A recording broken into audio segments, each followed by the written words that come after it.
આમોદના આછોદ ગામે પીવાના પાણીની લાઈન બદલવાના વિવાદનો સુખદ અંત આવ્યો છે। તંત્ર આખરે નમ્યું છે। 4-5 દિવસમાં બ્રિજનું કામ ફરી શરૂ થશે।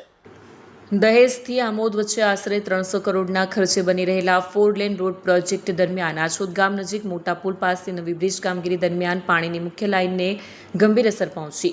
બ્રિજના પિલર નીચે પસાર થતી આ લાઇનમાં વારંવાર લીકેજ અને ભંગાણ થવાથી ગામના આશરે 10,000 લોકોને પીવાના પાણીની ભારે તકલીફનો સામનો કરવો પડ્યો હતો। અંતે આછોદ ગામના સ્થાનિક આગેવાનો અને ગ્રામજનોએ 5 દિવસથી બ્રિજનું કામ અટકાવી વિરોધ નોંધાવ્યો હતો। આંદોલન અને મીડિયા રિપોર્ટિંગ બાદ તંત્ર હરકતમાં આવ્યું। પાણી પુરવઠા અને માર્ગ મકાન વિભાગના ઉચ્ચ અધિકારીઓ તેમજ કોન્ટ્રાક્ટરોએ સ્થળ પર મુલાકાત લઈ ગ્રામજનો સાથે ચર્ચા કરી। ત્યારબાદ પાણીની લાઇન શિફ્ટ કરવાની સત્તાવાર મંજૂરી આપવાની ખાતરી આપવામાં આવી।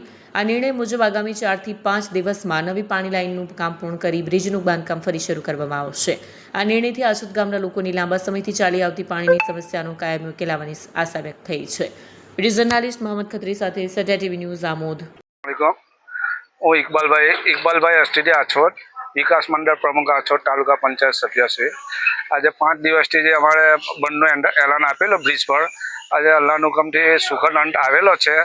એમાં જે આજ મીડિયા જે ભાગ ભજવેલો છે એમને ખૂબ ખૂબ અમે તમામ મીડિયાઓને આભાર માનીએ છીએ અને ગામ લોકોએ જે અમને સહકાર આપ્યો તેમજ ઇડલી સરપંચ હારૂન બધાને ખૂબ ખૂબ આભાર માનીએ છીએ અને ગામના લોકોનો પણ ખૂબ ખૂબ આભાર માનીએ છીએ અને ઇન્શાલ્લાહ 2-3 દિવસમાં આપણું કામ 4-5 દિવસમાં ચાલુ થઈ જશે।